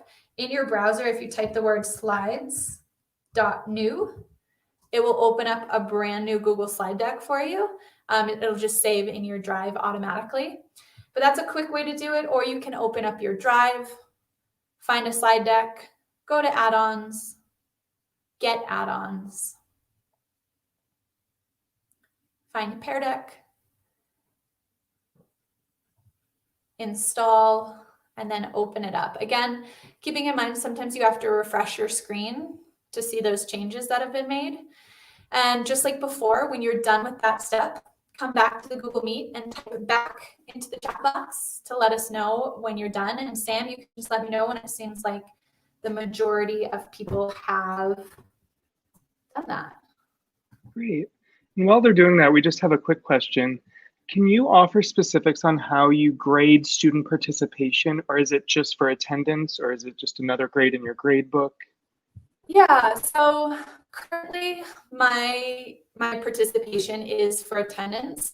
We have two different attendance columns. So we have proof of life, like did we see them log in?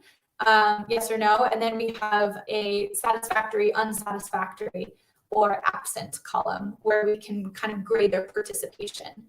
That data all goes to our administrative team, who then will do follow-up and intervention with families based on if we're seeing a lot of unsatisfactory participation.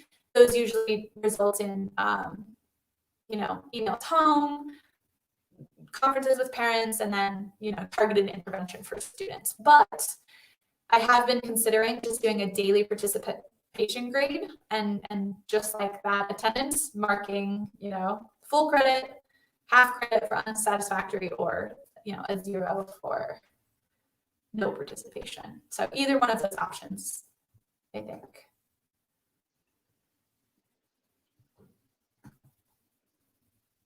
And someone asks, so once we've installed it, we're good to go? I believe yes. Once you've got Pear Deck, that extension or add-on, sorry.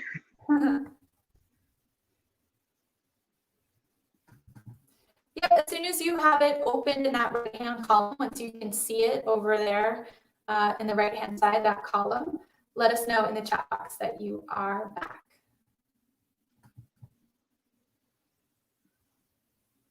Someone just says, can you show how to install it one more time? Absolutely. From slides, your top toolbar with all these words, second to last is add-ons. Get add-ons, also the second to last option. From there, you'll get your store, where you can search for Pear Deck. And then once it pops up, you'll have a big white button with blue text that says install.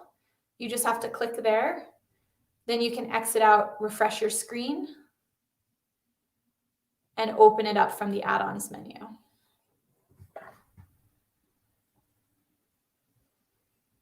And Barbara, it says account not found.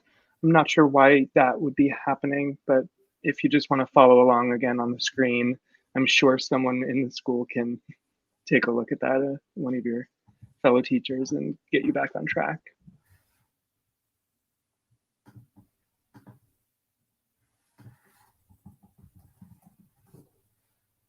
Alrighty, and Sam, just let me know when you feel like we've got the majority of the people back.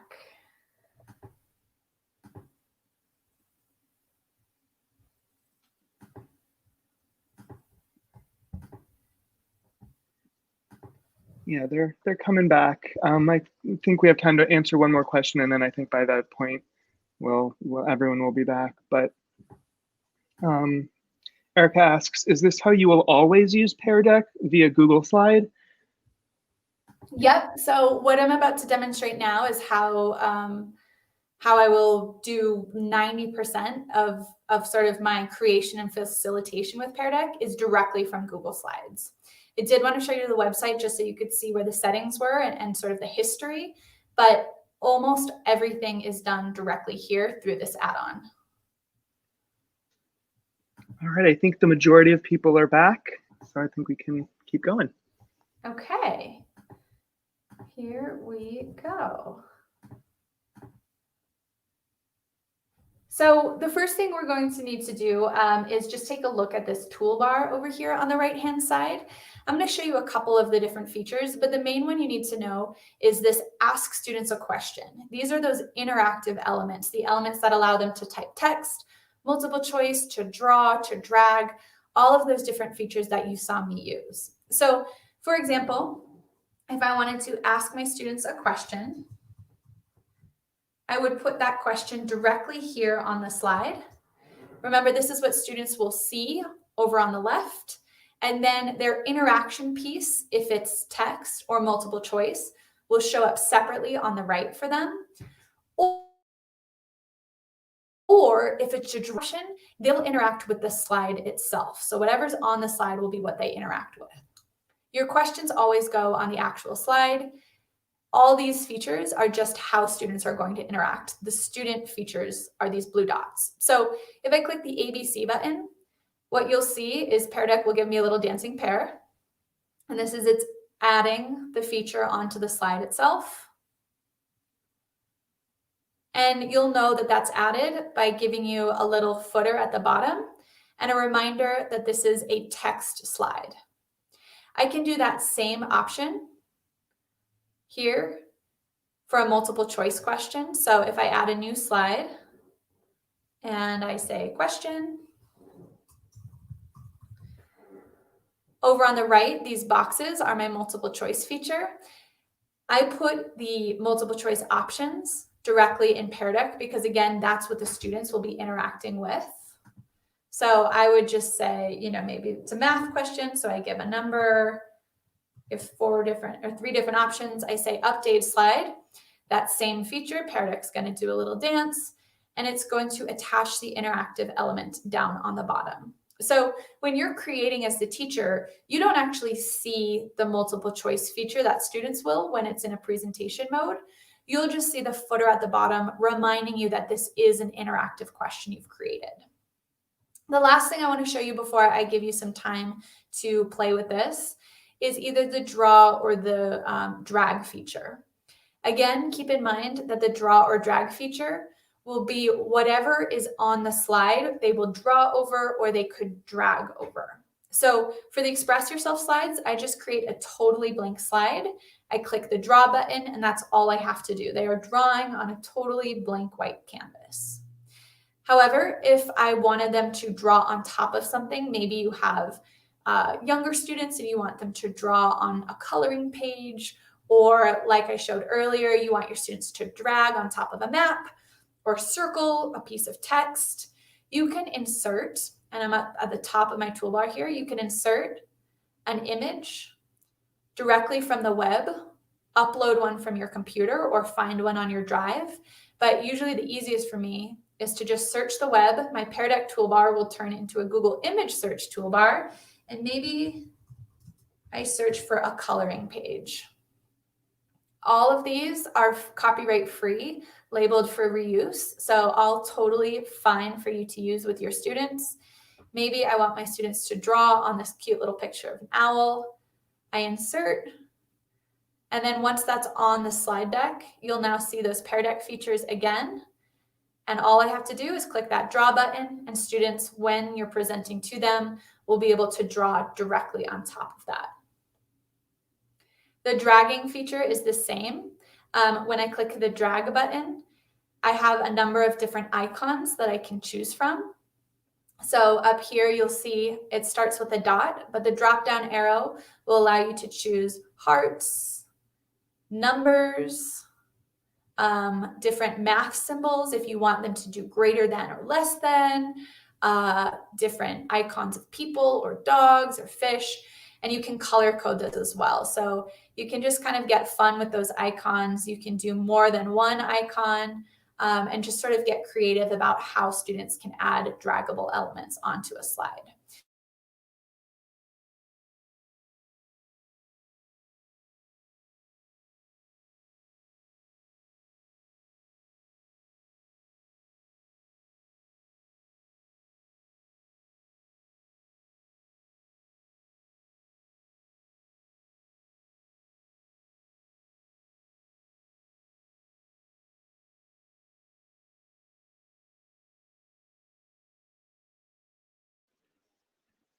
All right, it looks like Emma might be frozen for a little bit. Emma, if you can hear me, I don't know if you want to log back in. Hopefully you can all hear me. I see there was one question. People want to know if you are able to take a slide deck that you've already created. I hope everyone can hear me. I know that Emma is having problems, but yes, okay, perfect. Yes, you can take perhaps a slide deck that you've already created and add Pear Deck in on top of it. So you do not have to go back and recreate, decks that you've already made. So that's a huge time saver for you. And you also do not have to make every slide in your presentation interactive. So, this can only go if, you have a few that are just instructions or just some text. And then if you want to have one slide there, a few in where you're like, okay, so let's see if you understand what we just went through. Drag A to this, B to this, if you can understand any of that. So yeah, you are able to do that. I'm trying to see if there are more questions while Emma figures out how to get back on here. Let's see.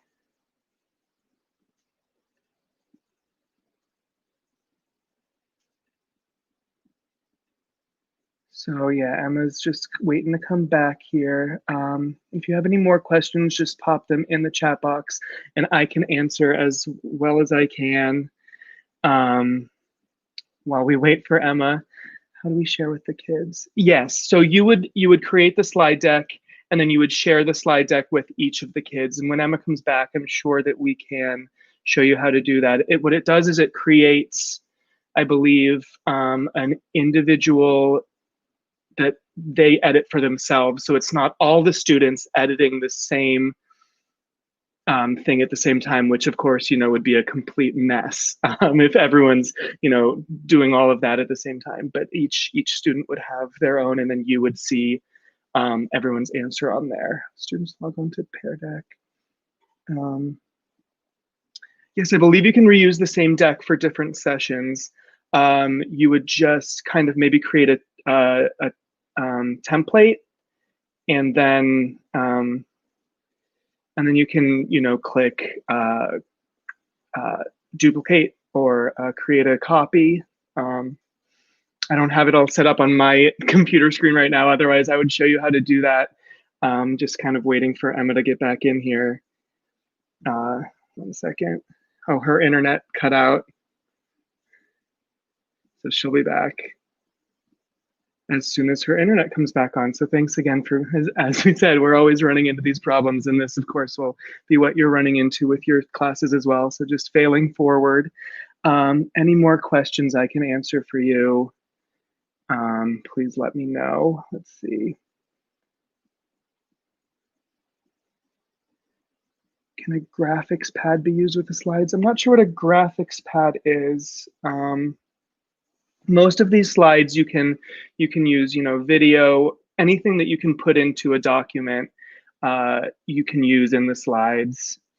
You can put video, it's all going to be right there on the screen in kind of a Google search. So you can add video, images, you can upload images from your computer, you can take screenshots.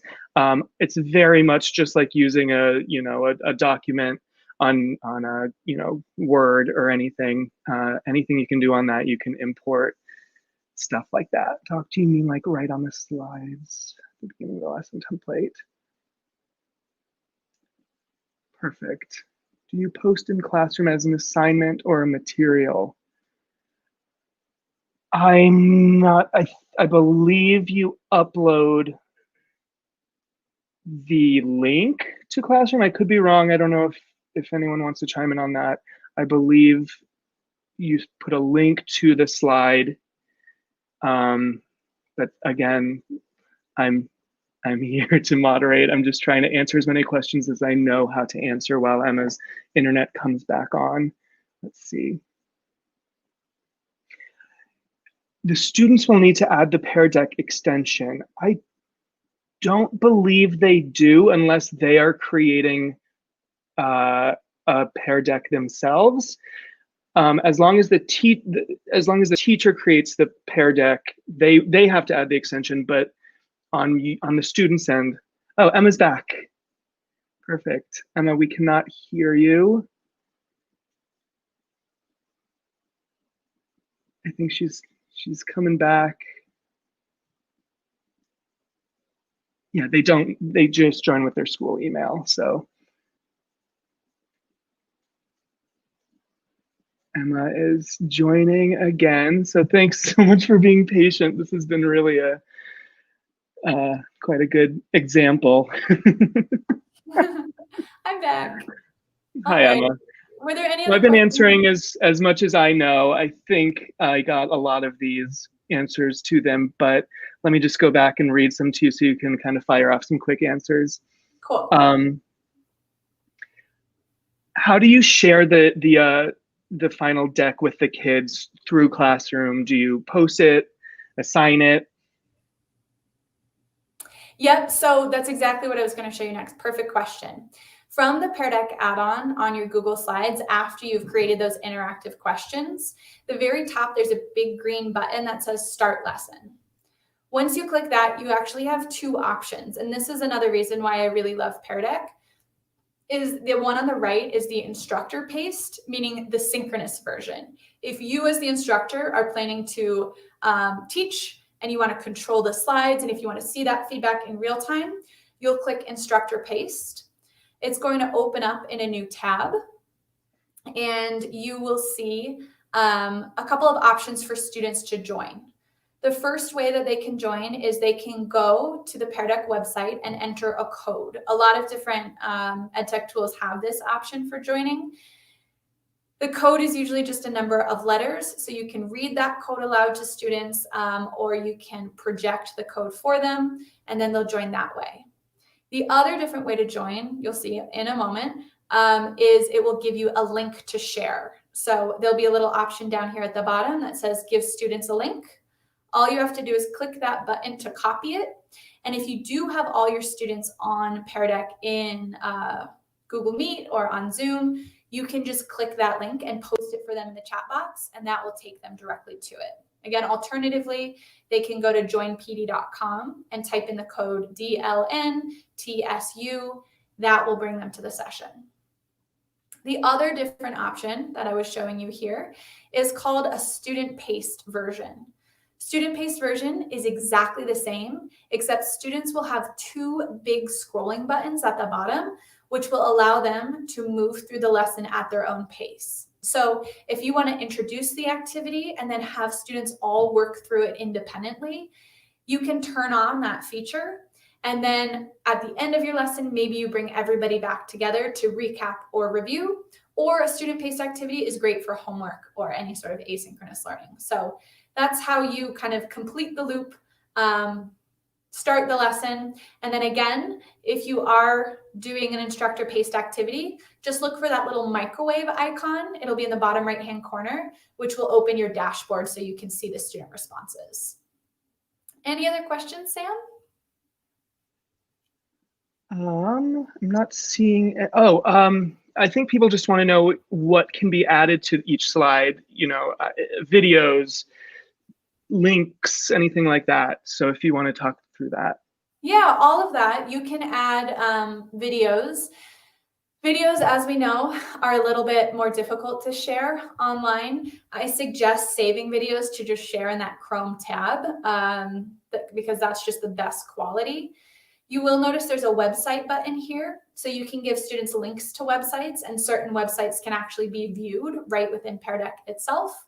And a couple other features that I just wanted to show you in terms of adding. At the very top of your toolbar, it says Template Library. These are all pre-built Pear Deck templates that you can use within your lessons. So some of them are sort of like pedagogy based. So like the beginning of the lesson, it asks them to connect to prior learning, or end of the lesson, there are slides that ask them to summarize, or during the lesson, it kind of gives comprehension check questions. There are critical thinking templates, social emotional templates, and even subject area templates. So for those little learners, because I know this is particularly hard for you, there are lots of different pre-built Pear Deck slides that you can just click and they will add themselves to your presentation. And you can just start using them, all about counting and lots of dragging and drawing features for the little learners. But there are slides for each subject area as well, or most subject areas. So that's a really nice feature. There are a lot of other different features that we didn't have time to get to, but I do mention them all in these slides. So there's integration with Newsela for English teachers or science teachers or history teachers or social studies teachers, whoever uses Newsela for reading. There are full Pear Deck lessons integrated with Newsela. There are full Pear Deck lessons linked here, all about digital citizenship and being responsible online. There are different flashcard features for Pear Deck. All of this, again, you can learn about from the slide deck or from that help section on the Pear Deck website itself. I just want to mention a couple more resources before we take some more questions and wrap up, because I know we're already 2 minutes past. The first, in the bottom of my lesson here, there's a little infographic that a friend of mine created based on that synchronous learning agenda. So if it's helpful to you, you can certainly download this image or even print it out, kind of going through those step-by-step check-in, movement, review, direct instruction, practice application, wrap up, and goodbye. I always like teachers to consider keeping the design in mind whenever they're creating online lessons. There are studies that show that cognitive overload is one of the barriers to success for students online. So we want to keep whatever we're showing students, whether that's in a regular presentation or a Pear Deck presentation, very simple and pared down. 3 colors and 2 fonts maximum. Using rule of 3 in terms of providing 3 pieces of information on any one slide, and using lots of negative space, so white space around, to keep it easy for the eyes and easy for the mind to digest that information that we're trying to give. I prefer to have a slide presentation with 100 slides and less on each one than keep those slide presentations short but overloaded, because again, students will disengage if it's cognitively overloading. Another great way to kind of shortcut design is using slide templates. There's a link here to a website that has all of these free, beautiful templates that you can download and use in your presentations. And again, with Google add-ons, you can turn this beautiful little slide design into your presentation, add your Pear Deck elements, and then we've got something really fun. The reason I'm here today and everything I talk about is in a book. The book I'm writing is going to be published in the spring of 2021, all about hybrid teaching. But I realized that a lot of teachers can't wait till the spring of 2021 to start their hybrid teaching journeys because of COVID. So over the summer, I released the version I had. I call it the Survival Guide, and it is either free or donation-based on my website. And there's another bit.ly link for it, bit.ly/hybrid teacher. It's also in that session doc down here at the bottom, along with all of the other links, the link to the slides that I used today, the evaluation of the session, my book, how to reach me, and some more PD opportunities on the website. This information will also be shared with your district, and they'll be sharing it through whatever avenues they usually provide you information with. So if you're not getting the slides right now, if you didn't get the link to the book right now, do not worry. All of this will be provided to you, as well as the link to the video. So I want to say a huge thank you for your patience today. Again, this was a great experience for me, sort of failing forward in terms of presenting to such an enormous number. Typically, my sessions are more like 30 people rather than multiple hundreds of people. So I really appreciate your patience. I want to say an enormous thank you to Sam for being so flexible and helpful today. And to all of you, thank you, thank you, thank you. I can stick around for a couple more minutes in answering questions. Otherwise, like I asked my students to do, feel free to say bye in the chat box before you log off. And I wish you a wonderful week and all the best this school year. Yeah, and I'm going to try to get that video into the slide deck by the end of today so that you can, take some time and go back through everything that we did today at your own pace. So look for that. Definitely by tomorrow, it will be in the slide deck and we'll send it out. So hopefully you'll be able to look at all of that. Thank you so much.